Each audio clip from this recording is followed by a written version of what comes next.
Hello everyone, I'm Kyle with Andrew Hilton Wine and Spirits, and welcome to our Syrah and Shiraz tasting. We have 4 wines here, 2 from France, 1 from South Africa, and 1 from Australia. We're going to have a little bit of a talk about the exact order of tasting on the South African and the Australian here, but we'll get to that when we get to that. Now Syrah is a bit of an interesting one. Let's talk a little bit about the history and provenance of Syrah while we open our first wine here. This is the Les Vins de Vien Syrah.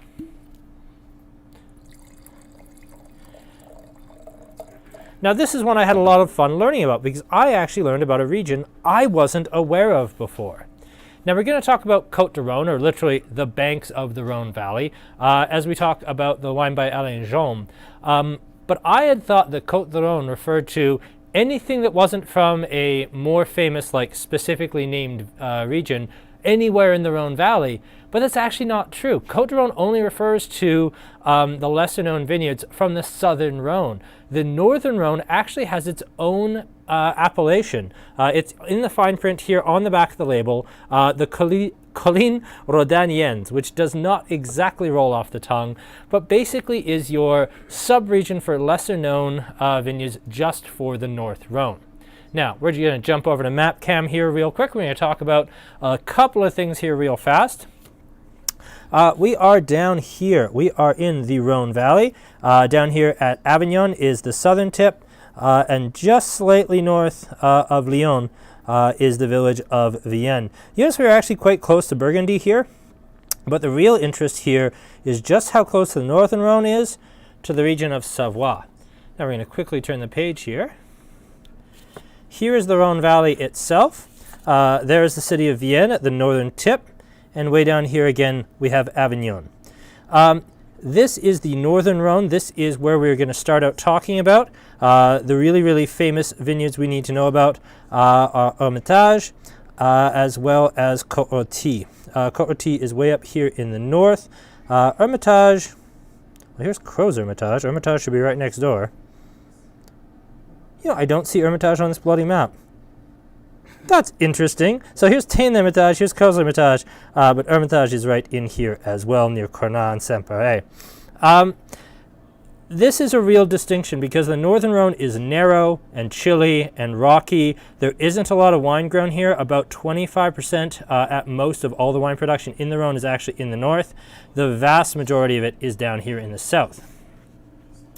So let's get away from our map here for just a moment, and let's move on to talking about this wine and about Syrah in general. Now, in terms of age, Syrah is a fairly old variety, actually. There's a lot of really interesting theories about where it came from. Some people said it was an old Egyptian variety that came via Syracuse in Sicily, therefore Sy-Rah. If we go back into ancient history, the capital of Persia was actually called Shiraz. Persia is now Iran. Obviously, not a lot of wine made in the incredibly teetotaling theocracy that is Iran these days, so not a lot of industry there. But historically, Shiraz was really known for its white wine industry. Actually, the very first oxidative barrel-aged wines, centuries and centuries before sherry got started, were actually coming out of the city of Shiraz. And there's this whole thing where, oh yes, Syrah came on the back of a crusader's horse back from the Crusades into France. Complete nonsense. No. Syrah is actually a native grape variety. Its parents are 2 fairly obscure varieties, known as Dereza, as well as Mondeuse Blanche. Now, Mondeuse is a name that's going to show up quite frequently. I'm going to get rid of this real fast here, because we don't need the maps again. Hopefully. Otherwise, it's going to be a heck of a thing setting that back up again. So, Mondeuse is a Savoie grape variety. You notice I did point out where Savoie was. It is just to the northeast of the Rhone Valley. Savoie, we maybe have done 1 Savoie wine in the time that we've been tasting here. Like the Jura, it's a region that's really on the increase in terms of production, in terms of fame. Most of the Savoie wines we've had through the store have actually been sparkling, made from the Grenier grape variety, but we've had some table wines out of there as well. Mondeuse White, there's only about 5 hectares of it on earth right now. They're all just used to make Bouzy and Savoie Blanc. Not a grape variety I know that I've ever tasted. Its relative, fairly distant relative, Mondeuse Red, we definitely have an example of that in the store, but that kind of enters into the story a little bit later here. You do indeed spy a yellowtail. We're going to talk about that in a minute, Deirdre.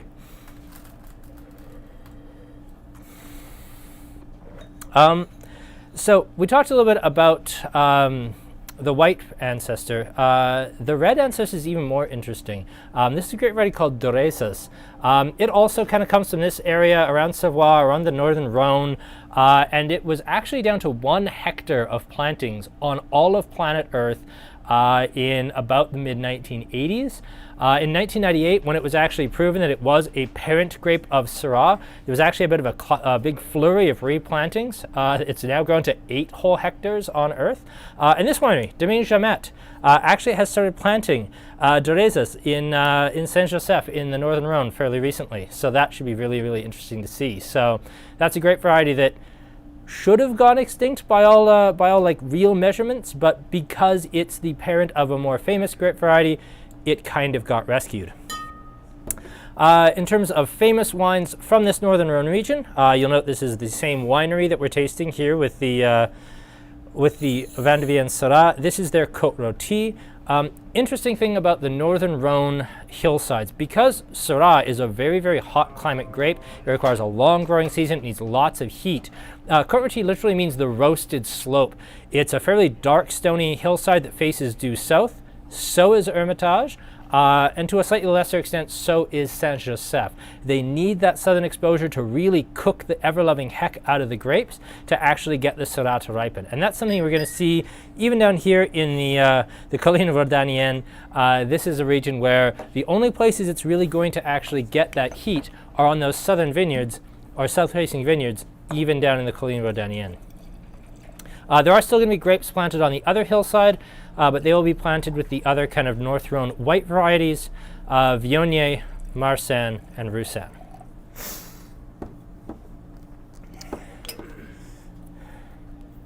Now, I'm not going to get into your really typical flavor and aroma notes because that's exactly what I have planned for this South Rhone wine, because if you've paid any attention to the A, really cute cartoony label on the front, and B, what they're trying to get across with that, it is actually walking us through the typical flavor notes of a Shiraz or a Syrah.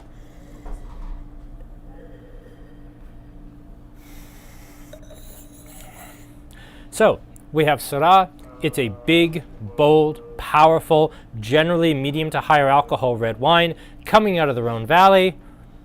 Well, why don't we know a whole lot about it? Well, I did mention very briefly just how close the Rhone was to Burgundy.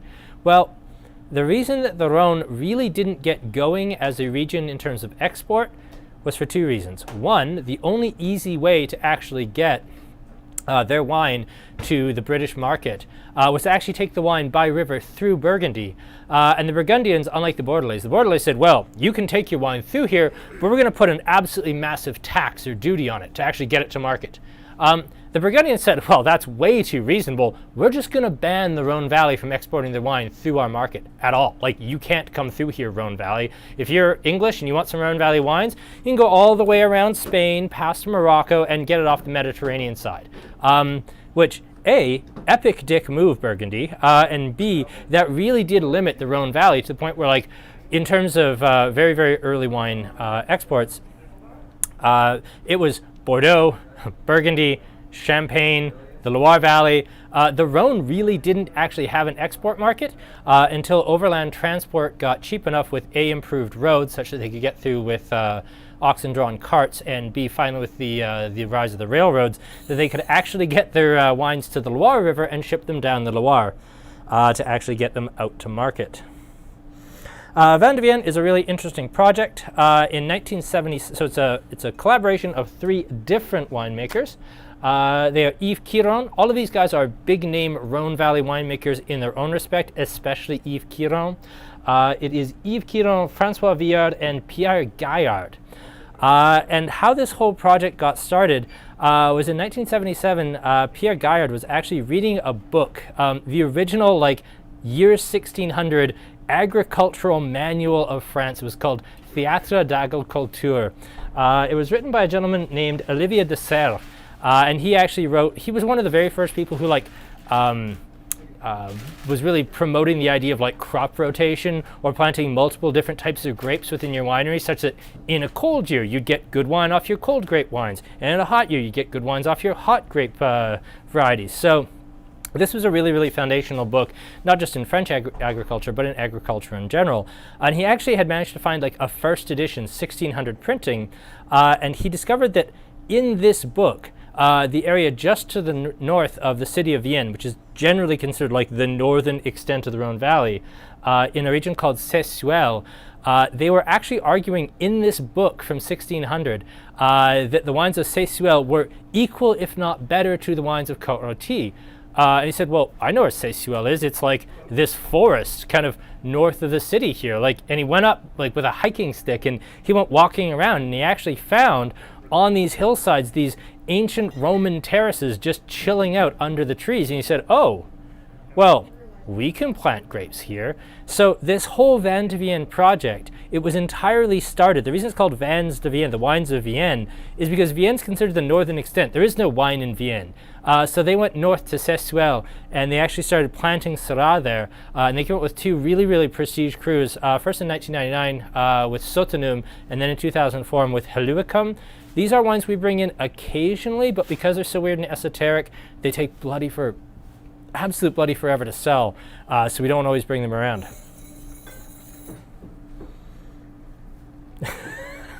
Thank goodness Grant didn't know about the book. Yeah, well, we do occasionally have those moments.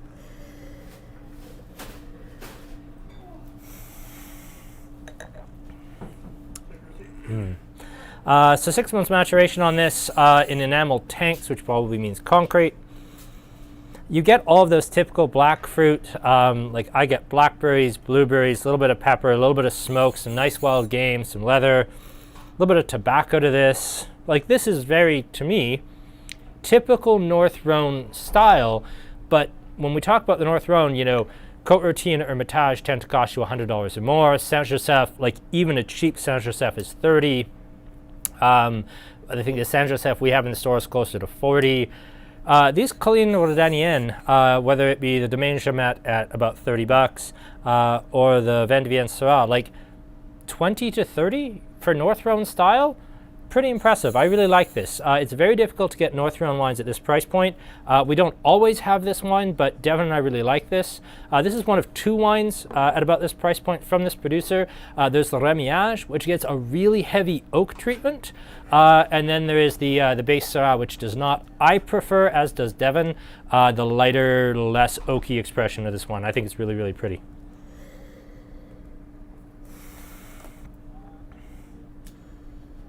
Now, that was a huge introduction. Good Lord, that was a lot of information. We're just going to keep that coming, though.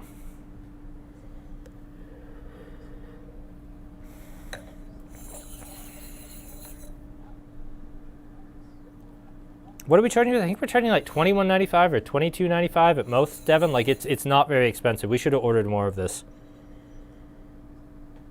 And I know why we didn't. I think on the original order sheet, we were offered this as Rémiage, and then you and I wrote in pen, we don't want Rémiage, we want the less oaky Syrah, and we weren't sure if they were going to send us Rémiage, so we only took 4 cases, just in case we got Rémiage instead, because neither of us really like it. I think that's why we took so little. If we know we can get this consistently, I think we'll take more 10, 15 cases at a go, because I really like this as well. Excellent North Rhone style for not a lot of money.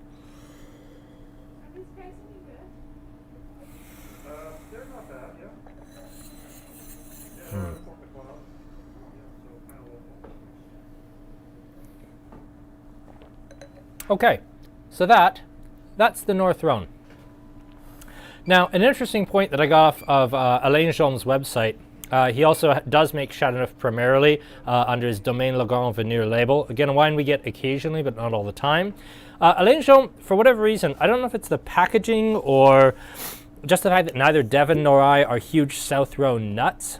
We don't sell a lot of Alain Jaume. We bring it in every now and again. We actually had a real hit a few vintages ago with his Côte de Rhone white, and then he changed the formulation for the next vintage, and it just wasn't the same. We kind of lost our interest in it. The South Rhone is much bigger. It's much flatter. It's much more further south. Yes, much more further south. Excellent English, Kyle.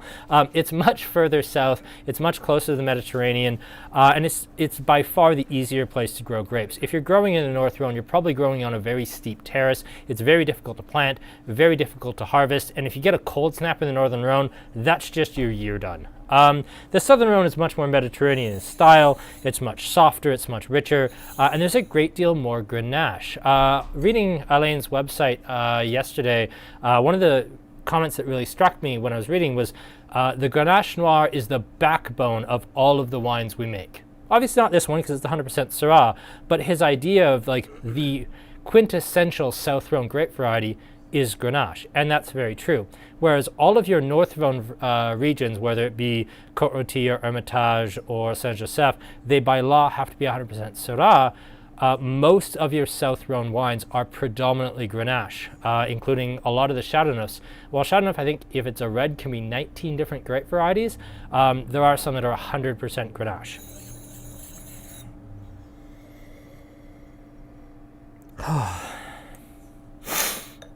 Now, I did actually briefly mention that Mundus was going to come back into the story here, and it does this in an interesting way. Historically, in the Rhone Valley, there was thought to be Grosser Syrah and Petit Syrah, or Big Syrah and Little Syrah. Now, interestingly, this has nothing to do with the Californian grape called Petit Syrah. That's a grape variety called Durif that was invented in the late 1800s, sometimes in the south of France by a Dr. Durif. Totally unrelated, has nothing to do with Syrah. It's not even like a genetic relation of it. Grosser Syrah is actually Mundus Red, which was grown really, really heavily in the North Rhone and is now almost exclusively grown in Savoie, which again does suggest that link between the Savoie, the Mundus grapes, and Syrah, whereas Petit Syrah or small berried Syrah is what we now know as classical Syrah. Now, this is much softer, much richer, much rounder, whereas this I think is a very technical wine. This is just a very soft, juicy, friendly wine. We're going to get to the Australian wine industry when we get to it, not this Australian wine industry. We are going to talk about that in brief, but the good Australian wine industry. This is very much the style that they were going for when they developed Australian Shiraz. Nicely done, Aaron. Aaron's having a very Aaron night. Oops. Now, I do want to talk a little bit about the French style of Shiraz and kind of the flavor profile we get off of it. By the way, if the entire feed just dies randomly, Aaron has forgotten his stool tonight, so that has been code for him playing at infinitum with all of the different little settings to the point where he should have just left everything well alone. And he's now knocked over a camera, knocked over his monitor, knocked over a light rig. Would someone just get this man a chair? He's very jittery. The thing I like about this label, with the 6 little rats on it, it is a pun, Sy-Rah or 6 rats. They do talk about the major flavors that you should get out of Shiraz. Pepper and violet. Violet is more North Rhone than South, although violets are really predominant, especially with colder climates, Syrah. Pepper, especially black pepper more than white. Blackberry, licorice, and blueberry. Blackberry and blueberry, even into black cherry, are very commonly the major fruit characteristics, especially blackberry and cherry out of Australia. Menthol mint. This is something we're going to get to when we get to Australia a little bit. I really love old school 1990s style Australian Shiraz, kind of like what Best still does, but Montligny-Guérin used to do, and a lot of the old school wines that I still remember, like Chateau Rainella. Even some of the older stuff like Waterwheel actually does this style as well still too.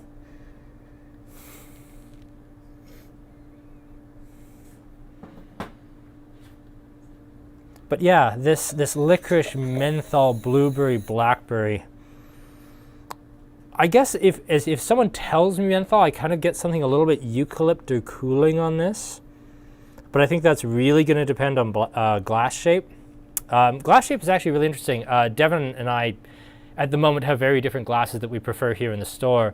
We were drinking a Sicilian wine a couple of days ago, just before the beer tasting, actually. And I was absolutely convinced the wine was corked. He was saying, no, it's the mossy thing from the Merlot. And out of his glass, yeah, it smelled like forest floor. It smelled pretty. It smelled like, I was like, oh, well, I'm crazy smelling it out of Devin's glass. I'm absolutely wrong. And I handed him my glass. And he's like, oh, no, this one's totally corked. It wasn't actually corked. It was just the two different glasses made the wine taste so completely different. So if you're getting violets, my glass isn't giving me that. If I'm getting a lot of menthol and you think I'm nuts, my glass is giving me that.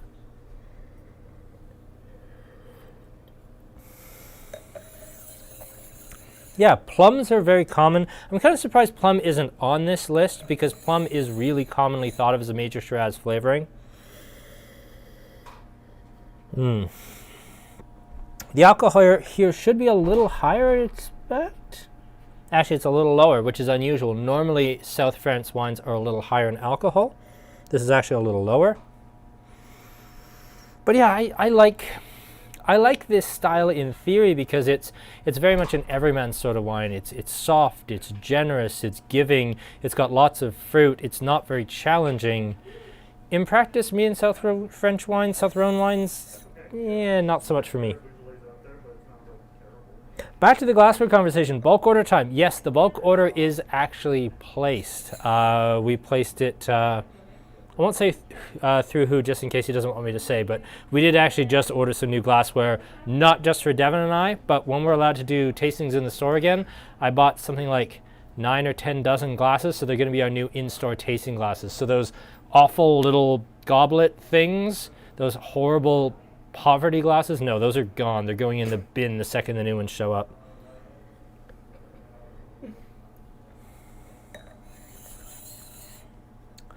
Airport or brand new suitcase? Like, I could see new leather. Leather is really common with Syrah, but yeah, like brand new leather I think is very fair. Just sit him on a case of Yellowtail. The one time in history Yellowtail will do something useful. Oh, and I did bring a bottle just so everybody can see. The castle on the label here is actually the Château Neuf de Pape, which was the new home or summer home of the Pope when the papacy for a time there moved to Avignon because they were having one of their infinite number of schisms. Pope Clement V moved them there in the year 1309, and they basically reinvigorated or more or less like created the idea of the South Rhone as being more than just some grapes that the Gauls made. It was really the very first big cash injection into the Southern Rhone and then into the Rhone in general as time passed. So we absolutely do owe the development of the Southern Rhone wine area to the actual Roman Catholic Church moving the Pope there because they were infighting again.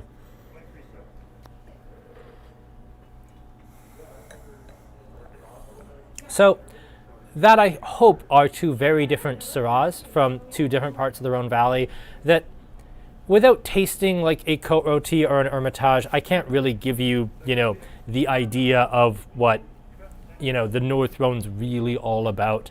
That said, this bottle of wine costs what we paid for the tasting, so that's kind of out. If you really want to talk about, the North Rhone versus South Rhone and be very serious about it, we have lots of wines that'll do that. This at least gives you a good starting point for that conversation. The South Rhone is really interesting as well because there's lots of little tiny regions like Baume de Venise where the specialty is actually like Muscat-based dessert wines, but they also make reds. There's the region of Lirac, which Devin always makes fun of me because I absolutely can't stand that region. Like, I like this. I like certain parts. I really like Rasteau from the Southern Rhone, but Lirac just does nothing for me.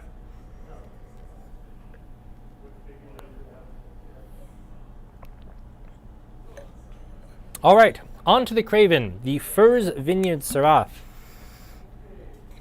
Now here I want to talk a little bit about Syrah around the world. Now this is made by Mick and Janine Craven. This is a relatively new wine for them. They used to make a wine called the Vien Syrah, but unfortunately the Foray vineyard folks who actually owned the vineyard, they weren't able to maintain the vineyard to the standards that the Cravens expected, so they actually ended their working relationship with them. Furs is a reasonably new wine for them. This is coming from the Devon Valley. Lots of red soil, lots of clay, lots of alluvial kind of sedimentary soils. I had a heck of a time. Like these two, it was pretty clear this had to be first, this had to be second, just because of how generous this was. The Heartland versus the Craven, I had the biggest hard time trying to figure out the tasting order on these. Devon and I just when we tasted the wines together a little before 4 o'clock today, we came down on this being the final wine by a hair. I retasted these about 5 minutes before one on camera. This ended up having to be third in the end, just after a little bit of opening up. So if you've just opened these and you're like, Kyle, you're crazy, this needs to be after the Australian, I've got these with 2 hours of air, and that's making the difference for me. Let's jump over the notes I made on South Africa here. Now, South Africa, obviously not particularly known for Syrah internationally. Most of the vineyard in South Africa is devoted to Chenin Blanc. Things that we will be covering in upcoming weeks. We'll be returning to South Africa, and we'll be doing a focus on Chenin Blanc. So you'll hear lots and lots about that. There is, of course, Pinotage in South Africa, slightly more than there is Syrah. And there's lots and lots and lots and ever-increasing amounts of Cabernet Sauvignon planted in South Africa, because it does really, really well there on those volcanic soils.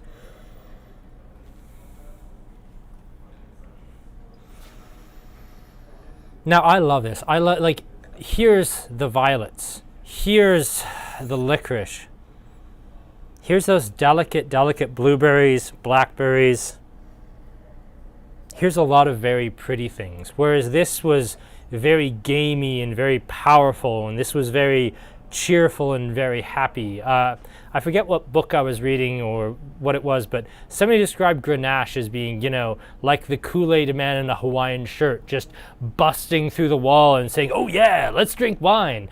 The South Rhone really just embodies that philosophy of, yeah, I like high alcohol. Do you like high alcohol? Of course you do. It brings color to your cheeks and joy to your soul. Let's just do this.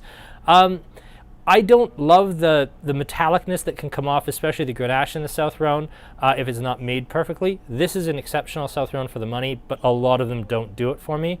This, however, this is delicate and ethereal and pretty, and okay, genuinely on the shelf is about double the price of these. We massage things pretty heavily to fit this in the tasting budget.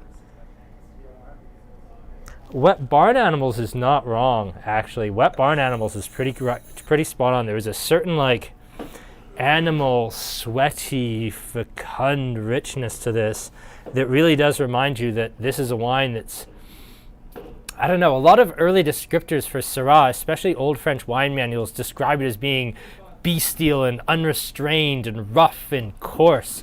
To the point where, like, because it's so big and powerful, Bordeaux in the 19th century and 18th century, they actually used to, like, sneakily bring some barrels of Hermitage and North Rhone Syrah over, maybe even a little bit of South Rhone Syrah. Because this was wildly legal activity, you'll be surprised to learn the records aren't great. But they used to do a process called Hermitage, where they'd blend in some Rhone Valley wine into the French wines of Bordeaux and even a little bit in Burgundy to plump them up, increase the alcohol, increase the fruitiness, to make them more to the English taste. It was like style à anglaise. And this is a thing that's actually happened for a long time. Port only exists because the Portuguese discovered that by adulterating their red table wines with a little bit of brandy, it got to England in better shape. And then out of that grew the port industry, out of them just straight up cheating and adulterating the wine. Happily, or, you know, maybe unhappily to a point, depending on your taste, Bordeaux, you know, cracked down on them actually putting, you know, Rhone Valley wines in their Bordeaux clarets to actually make them fuller bodied. In terms of around the world, Syrah and Shiraz, it's grown in quite a few other places. There is some in Canada. No comment. There was actually quite a bit in the United States in the 1970s and 80s as a reaction to the increasing popularity and, in some people's view, the dumbing down to very simple, everything is Cabernet, Chardonnay, and Merlot of the California wine industry at the time. That came about the Rhone Rangers movement, who decided that as a counterculture to this Shiraz and Cabernet and Chardonnay, or this Cabernet and Chardonnay and Merlot explosion was happening in California, they were going to do like really traditional North Rhone Valley styled Syrahs in California, ignoring the fact that they didn't have the soils for it or the climate for it or really any of that. Syrah could do really well in California, but it suffers from a bit of identity crisis. There's never really been a Syrah or Shiraz culture in California, and as a result, it's never really taken off there. One thing I learned researching this, there was a ton of Syrah in Switzerland, actually, in the Valais around the region of Chamoisson. And that sounds utterly bizarre until you realize that's actually the northern extent of the Rhone Valley is actually around this part of Switzerland. Valais Chamoisson is still the Rhone River Valley. It's just way the heck upriver from everywhere else. So again, on south-facing vineyard sites like Côte-Rôtie or like Hermitage, there's actually quite a bit in Switzerland. South America has tons of it. Interesting story there. South America kind of got on the Syrah train, Shiraz train, when Australia was really exploding in kind of the 1990s and early 2000s, and we will get to that and what's happened to it since. And then when Shiraz kind of fell off a cliff was right when their vineyards were starting to hit like 8-10 years old and starting to produce, and they were like, oh boy guys, we've sure got a whole bunch of Shiraz, and the world's like, oh great, but we're done with Shiraz now. We're on to like something else. Thanks for coming out though. So they had a huge growth industry in planting Shiraz, and it went absolutely nowhere. Other than that, there's a bunch of it in Spain. We occasionally see it come through. I think we have 2 Spanish wines that have Syrah in them. It does broadly what it does in the Southern Rhone. It's blended with Grenache because, you know, Syrah and Grenache get along very, very well. And it makes wines very much like this, but a little spicier because that's the Spanish winemaking style.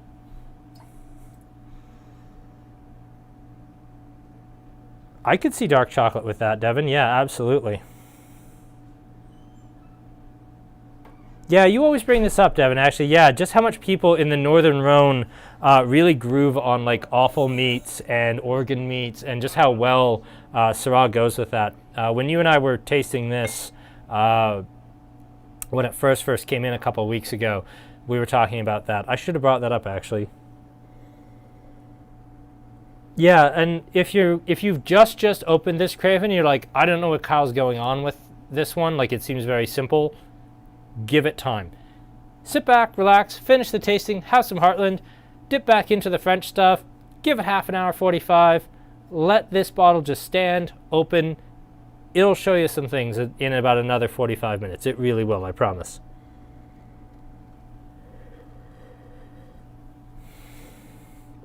And I really don't want to rush this one, so please ask questions so I don't have to rush this glass of wine because I'm really grooving on it.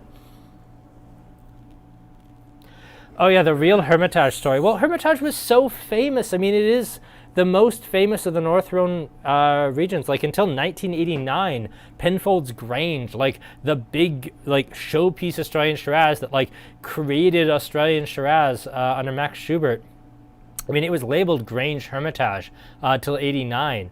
A lot of Australian Shiraz for a very long time. A lot of just Syrah and Shiraz-based wines around the world were like labeled as Hermitage, just like a lot of Chardonnay-based, and in Canada at least a lot of non-Chardonnay-based wines would be labeled as Chablis, and a lot of Pinot Noir, or at least lighter grape-based like Gamay wines, would be labeled as Burgundy, because there was a lot of just, before we kind of got people to knock all that nonsense off, we really did risk losing some of the unique character and identity of these regions, because if everything's Chablis, nothing is, and we really needed to knock that off. So I'm very glad we have.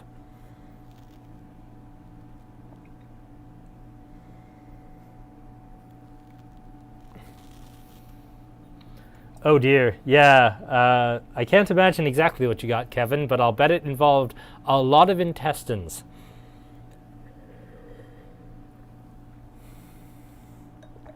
Oh, what keeps blowing me away with this is the amount of florals it's showing.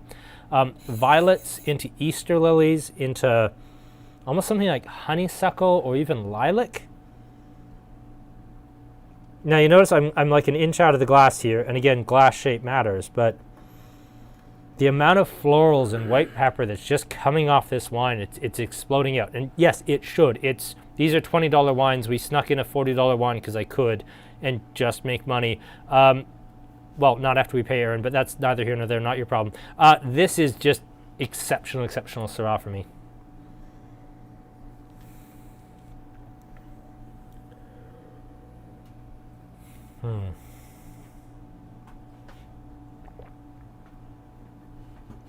Oh, I adore that. That's just absolute magic for me.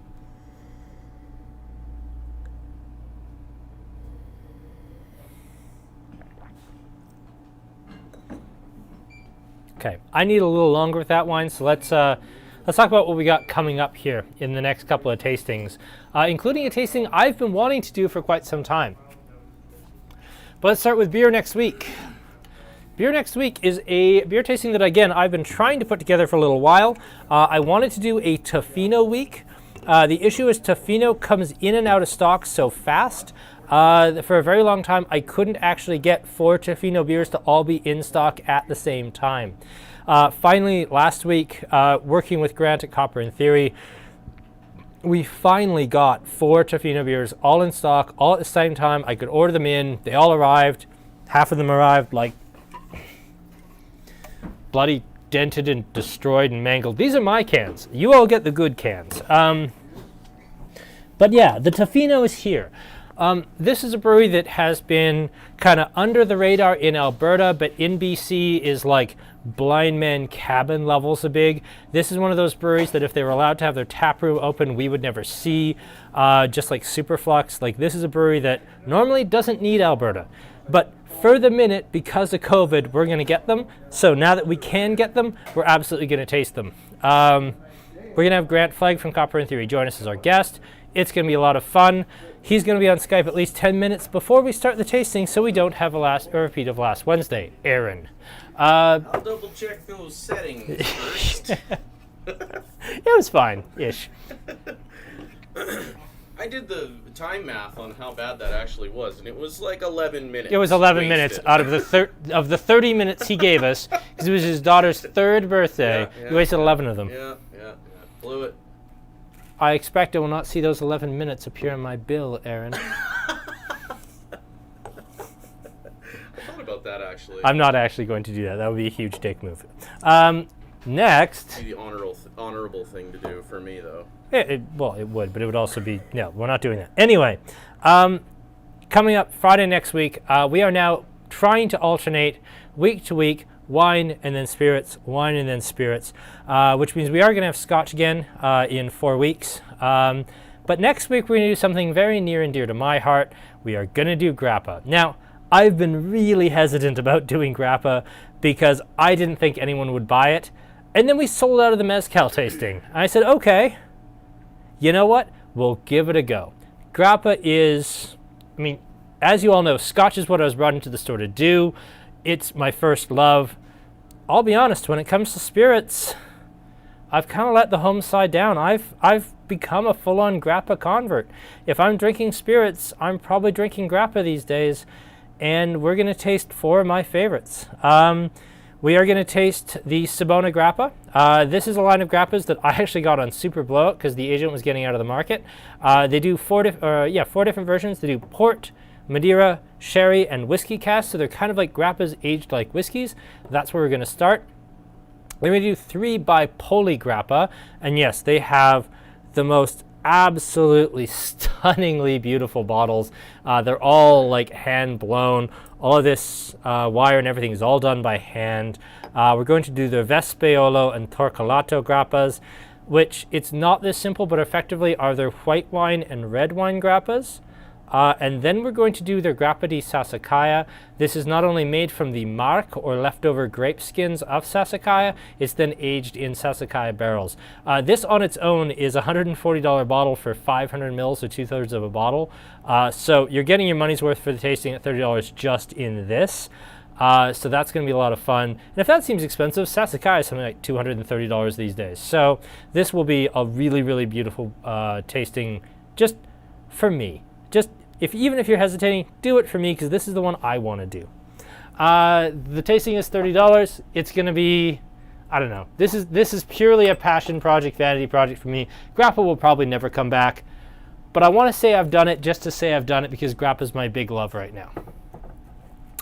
33 kits available. When they're sold out, we definitely will not have enough interest to make a second set. So that is spirit tasting. Next Friday night, in another week, we will return with wine tasting. Devin and I will argue on Monday about exactly what form that is going to take. However, conversation I had with Jeremy earlier today, we have some really good ideas in the bank, but some of them are kind of half-formed. I want to do a real Canadian local grape varieties tasting, but I haven't figured out how it works yet. I want to do a dessert wines tasting, but I haven't thought it all the way through yet.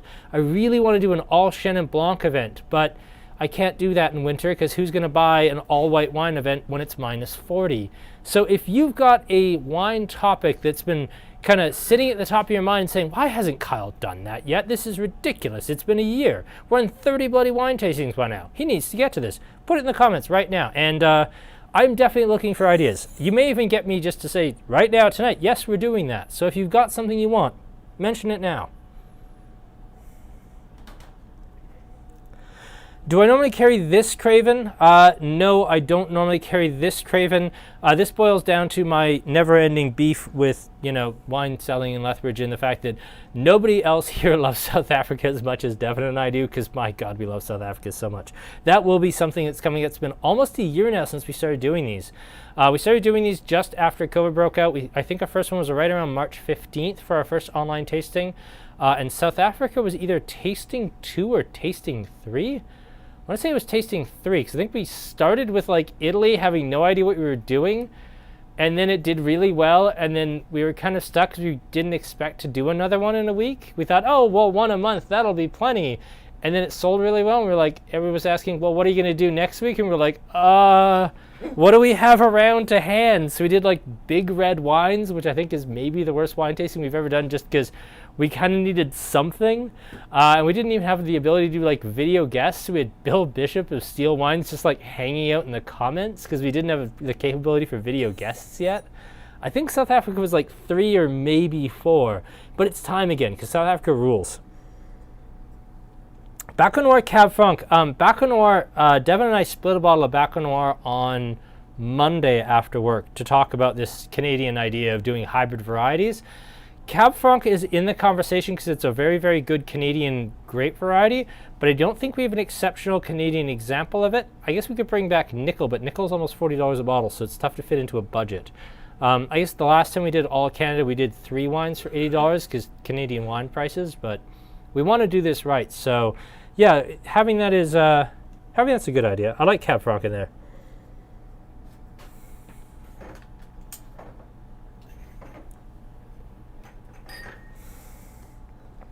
Chardonnay was another one that I talked about with Jeremy earlier today.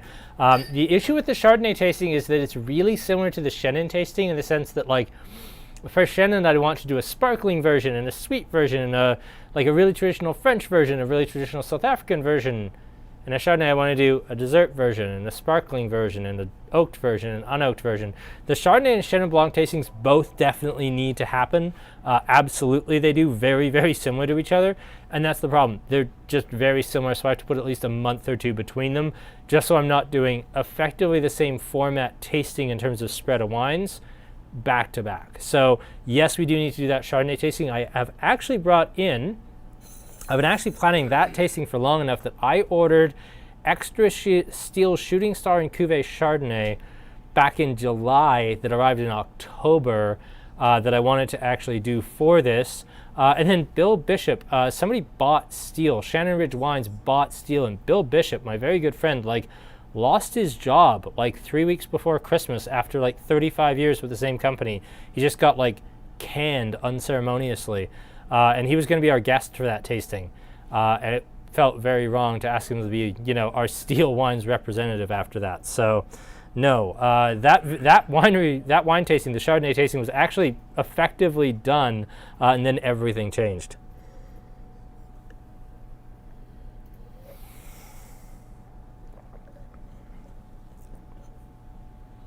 How about huge Australian wines with Devon as co-host? No. I'm gonna take a holiday at some point, and Devon's gonna have to host this thing solo. That's Australia week. Okay, so let's move on to Australia. And I did Australia a little bit dirty with the promo because I'll be honest, I wasn't super excited about talking about Australian wine. But when Devon and I went through and we actually talked about these wines and we worked our way through them at about 4 o'clock today, I was surprised by two things. One, Heartland Shiraz is now 100% Langhorne Creek wine, which is significant because Langhorne Creek is maybe not the foundational region of the modern southeastern Australian wine region, but it's one of the three that I really respect. I mean, you've got the McLaren Vale and Barossa, yes, they're kind of 1 and 2. But Langhorne Creek, it really plays a big history in the Glaetzer family and the history of Wolf Blass. It's kind of the not really talked about because it's too small to be a major region, kind of birthplace of the modern Australian wine industry. Langhorne Creek does make some absolutely amazing wines. Just for Devon, this has nothing to do with Heartland, but I was doing a bunch of digging into Australian Shiraz, and I found a couple of really interesting quotes from the man himself, Wolf Blass. Wolfgang Blass is actually a real person. He was the person who founded Wolf Blass.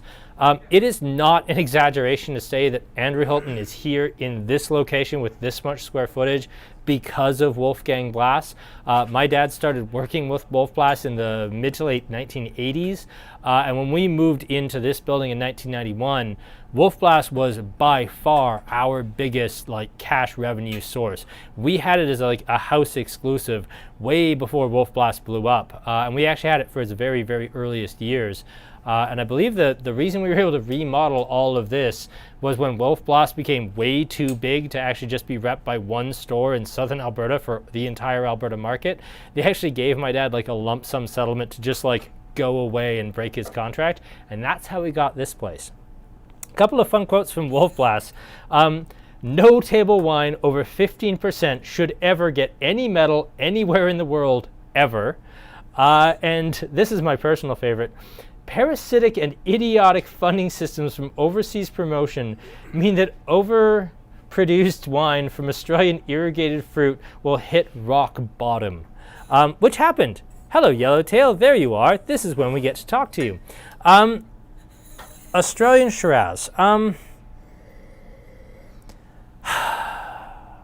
Let's cover the history notes of this as well.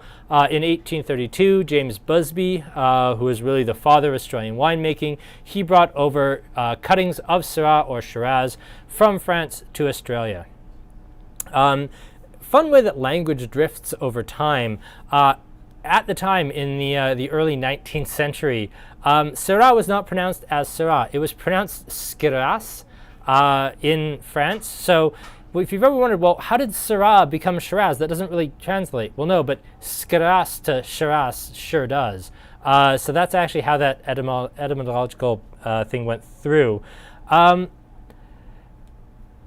Yeah, I mean, Australian Shiraz, when it started out, it was very, and this is when I started in 2000, it was eucalypt, it was minty, it was overpoweringly licoricey, it reeked of black pepper. If you had a glass of Australian Shiraz, it was like having salt and pepper wings on your breath for hours afterwards. It was very identifiably Syrah, and it had more fruit to it, yes, and a little more alcohol to it, yes, but it wasn't just alcohol and fruit and a little bit of oak and a lot of sugar. Yellowtail, to a certain point, created the monster that is Apothic Red. Yellowtail was created in about 2001. It was a collaboration between a group of businessmen in Australia who capitalized on the fact that Australian wine at this point had grown by double, if not triple digits, every single year since 1991, and basically was in explosion state by 2001. Way too many people had gotten in on a good thing, and there was actually an Australian wine glut. There was way more Australian wine sitting in pre-fermented, already made state, or sorry, pre-bottled fermented state, just sitting in tanks, ready to go. than there was actually a market for. So they invented the business model of putting a fun kangaroo and very classy, arguably classy labeling on a bottle and shoving it on the American market at a discount price. So Yellowtail, when it first started, and I first tasted this actually in Daytona Beach, Florida, was the very first time I tasted Yellowtail, because we'd been hearing about Yellowtail for about a year, 18 months before it ever broke here. Yellowtail actually premiered where you could buy really top quality, like, you know, at that point, $18 a bottle quality fruit for nothing, and put it in a bottle and sell it for $10.95 and make a killing, because there was so much great Australian wine out there that nobody wanted. It was grossly overproduced. Well, what happened with Yellowtail is two things. One, they slightly increased the sweetness over time to appeal to more and more and more and more people, while at the same time, that Australian wine lake, that gross over surplus of quality Australian wine, slowly dried up as A, people started producing less because they were getting literally less money to sell their wine than it cost to actually grow it. And B, other people jumped in on this, hey, Yellowtail's making wine. Let's do the same thing. Call it Wallaby Jack, Koala Ranch, Drop Bear Reserve. It didn't matter. If you put a stupid animal on the front and you charge $11.99 for it, you would make money. So Yellowtail basically was getting it from both ends. There was less product to actually buy, and there was more competition. So the quality of the wine tanked, they brought up the sweetness, and they really kind of drove the market for a while there, and in so doing, as our friend Wolfblass here just said, they really just tanked the reputation of Australian wine.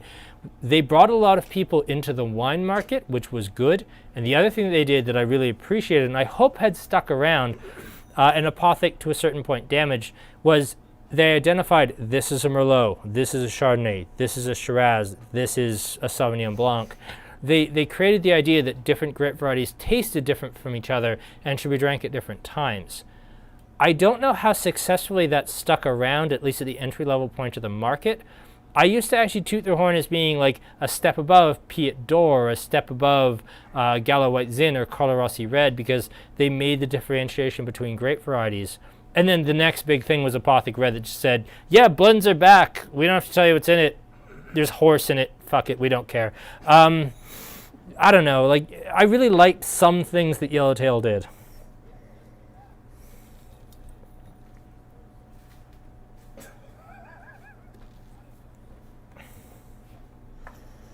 And hey, I mean, Yellowtail had its moment. It really did bring people into wine in a big way. They just kind of lost the plot.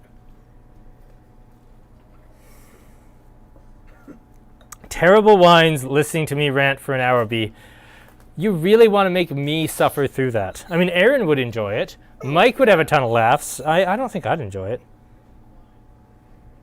How do you feel about Fat Bastard? How do I feel about Fat Bastard? Actually, that's a really timely question, because we're talking about Yellowtail and we're talking about the South Rhone.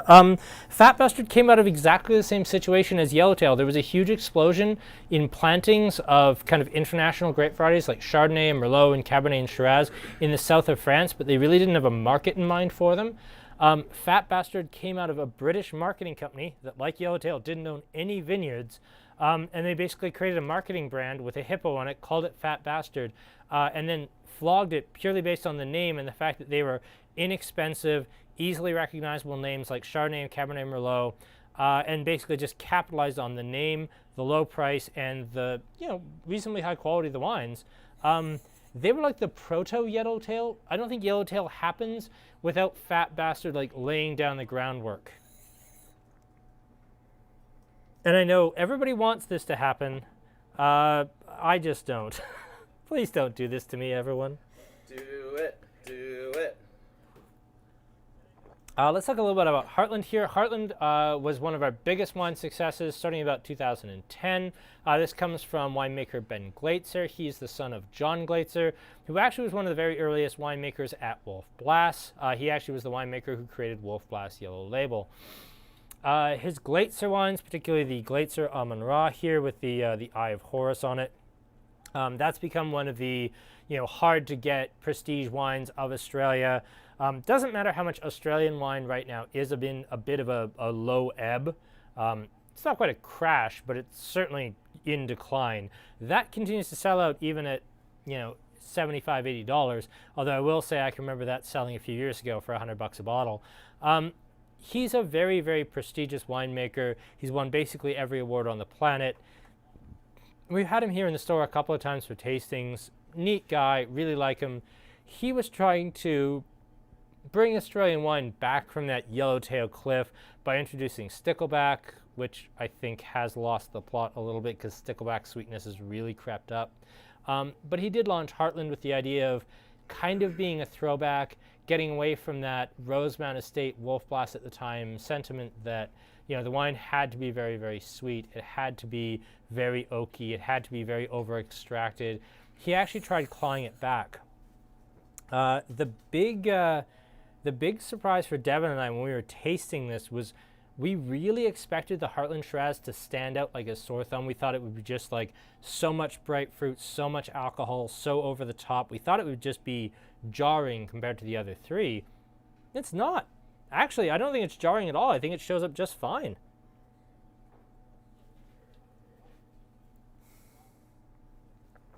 And I know that bottle has to be torture for the Egyptologist.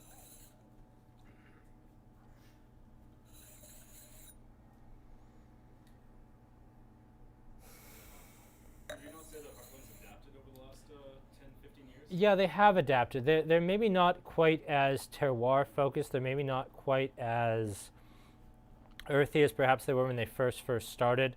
I still like their old logo more than I like the new one, which was just like a black label with like a shovel shoved in the ground. And it really was what they were going for at the time. They were trying to bring terroir and earthiness and, dialing down the fruit back.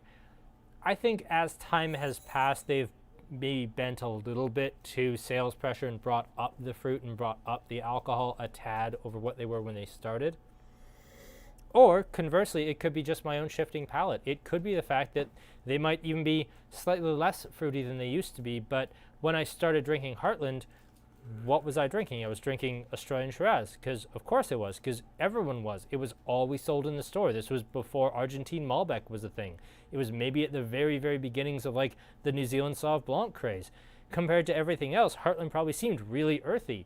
Now what do I drink? I drink things like Craven. Like, this is my jam now. And by comparison, this seems very fruity. Has the wine become fruitier, or have I changed to perceive it as more fruity? Perhaps a little bit of both.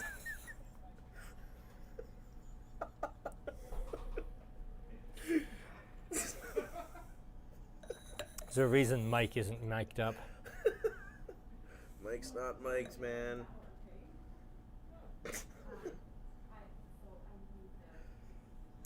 You know what? I actually like Becky's idea of juxtaposition night. A bad example paired with a good example for the same money.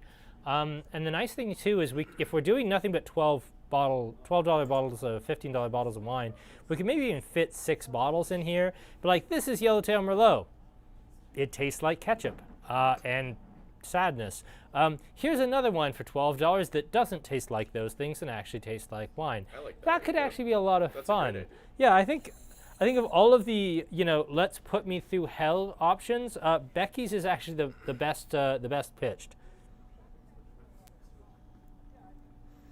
Now, this is something I proposed very early on, Grant, was doing a blind tasting. Actually masking all the bottles so nobody knew what they were getting. And I wrote it off early as just being so much work to actually, mask off 8 cases of wine. That seems very stupid now that I'm actually doing all these like mini bottles that I have to like hand label, then measure out ounces, then fill, then seal, then everything. You know what? I'd kind of lost sight of the idea of doing a blind tasting. That needs to happen. Probably not next week, but yeah, Devin put a pin in that one. We need to bring back blind tasting because we can absolutely make that happen. And I absolutely love blind tastings because it's so incredibly easy to be wrong. There's going to have to be a way where maybe my tasting set is slightly different than everyone else's somehow so that I'm also tasting them blind. Because if you don't know, with most of the tasting kits, everybody here pitches in on making them because it's a massive amount of work to actually hand bottle everything. And I'm not the sort to just say, yeah, Devin, Corey, Mike, you guys can just bottle everything and wrap all these bottles. I don't try to do things that way. There should be a way to do this blind tasting in such a way that you broadly don't know what you're getting into. Should be a way to do that. Celebrity label wine tasting. Oh. God. Okay, what if just my wines are blind? Ooh. Oh wow, let's just full Emperor has no clothes this. I like fun. it. That could be very fun. Everyone's just shouting at the screen.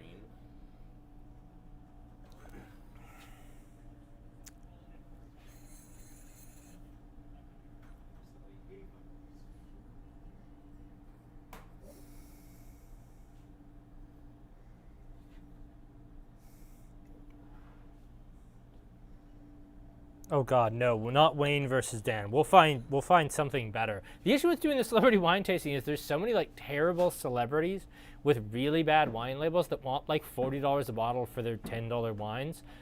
That's the only real complication I see with doing celebrity wine labels. It's like, hi, I'm a guy from a 90s rock band that you kind of remember. It was really bad and really emo, and we sold less than Nickelback. But hey, we have this wine label now. It's not very good, but neither was our music, and you bought that, you poor fools. So please buy this as well. With music pairing. With music pairing.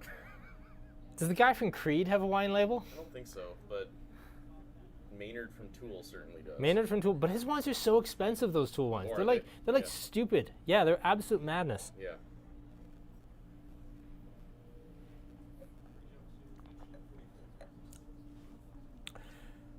Once we get into celebrity spirits, we get into that awful Conor McGregor whiskey that they deliberately designed to taste exactly like Jameson, their biggest competitor, because they were Jameson, but you know, there's a guy that most people know on the label. I don't know.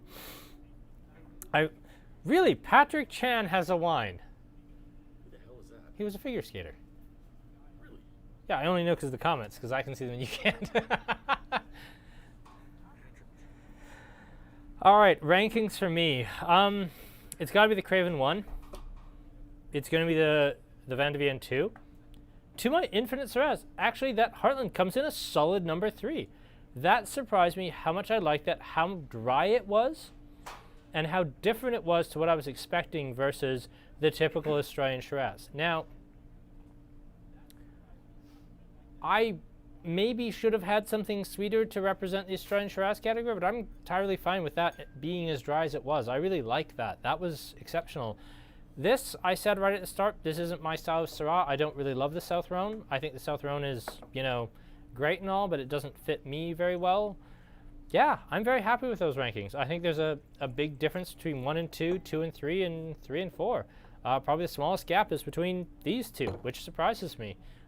Very happy with that. Wayne has 1, 4, 2, 3. Wayne is clearly breaking my heart. We had one other ranking a little earlier. Yeah, Deirdre had one. I know Deirdre had one, but I can't find the bloody thing. Hers was 3, 4, 2, 1. Thank you. So 3, 4, 2, 1. I'm loving the Australia love, honestly. For anyone who watched the promos, you know, also hashtag watch the promos. Hashtag Aaron watch spends the more. promos. I think Hashtag watch the Aaron probably spends more time doing the promos than he actually does shooting this damn thing. easily. Yeah. Easily. So yeah, I mean, if you love Aaron, and who doesn't love Aaron Hey. when he's not fucking up the audio? He's not in dry February. Exactly. He's much looser and more relaxed when he's drinking during these. Weird. I know.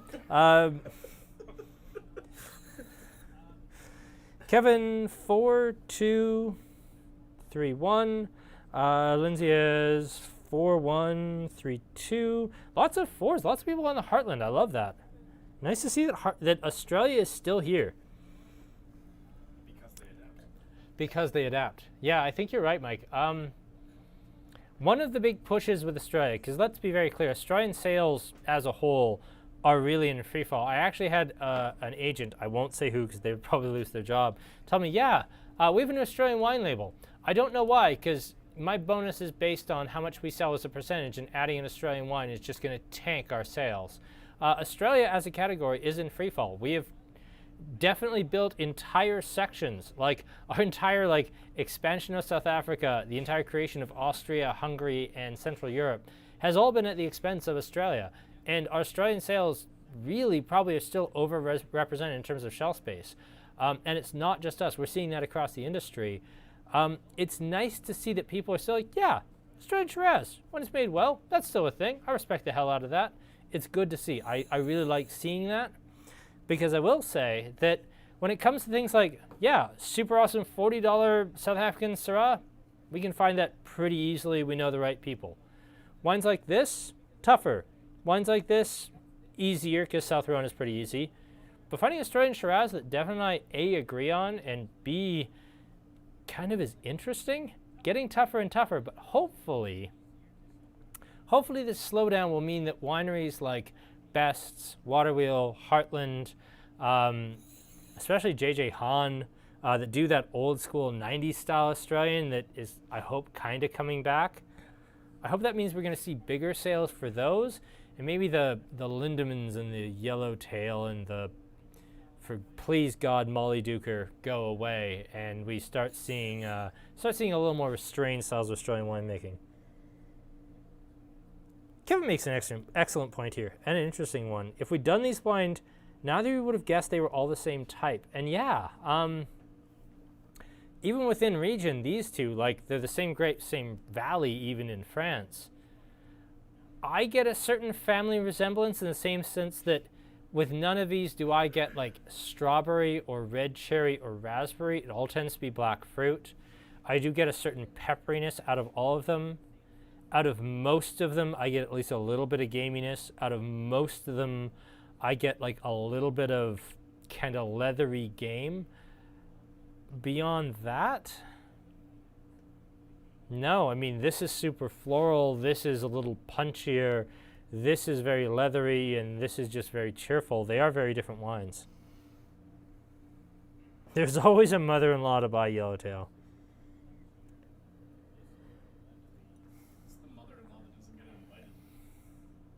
The mother-in-law always has to be invited. You just don't have to like them. Nope. Nope, can't sway me on that. Awesome. How about white port? Ooh. Yeah, the hand does just serve himself. That is absolutely true. How about white port? White port's such a enigma. It's like a tiny minority of a tiny minority of a tiny minority of a category. Like, there's table wine, fortified wine, port, white port. It's like the tiniest rounding error of a region. I don't think we'd ever do a white port tasting, but I mean, if we ever did one, and if this keeps going long enough, we will eventually get to it, because we are eventually going to cover literally everything till I run out of ideas and start repeating myself, which I'm already doing, so we're doing South Africa Redux coming up. But yeah, no, I think white port needs to be there in a port tasting. I don't think we could ever do a port tasting or white port tasting on its own. Oh yeah, good old Casa Sol. Yeah, that's an excellent, like, I don't want to offend anyone wine. All right, I think we're gonna call that a heck of a Syrah tasting. I certainly enjoyed that. I hope you all did as well. I learned a ton. Like, I learned about the relationship between Syrah and Mondeuse. I learned about the Colline Rhodanienne, which was a region I didn't even know existed, but now I'm going to be really into. I learned how much more I respect Heartland, which I don't want to say I set it up as a punching bag, because I really didn't.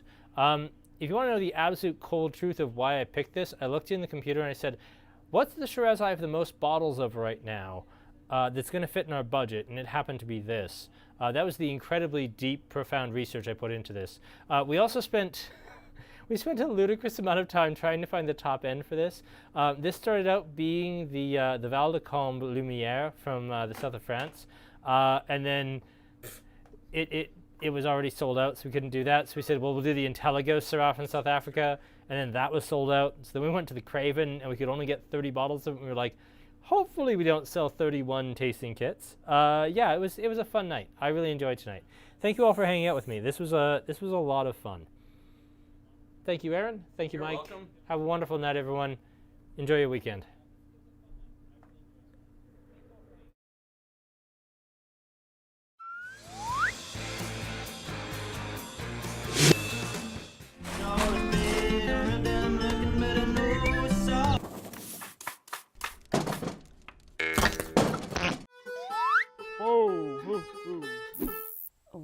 better.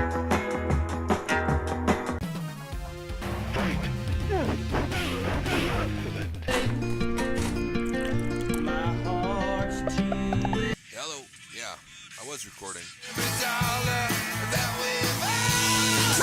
Media Boutique.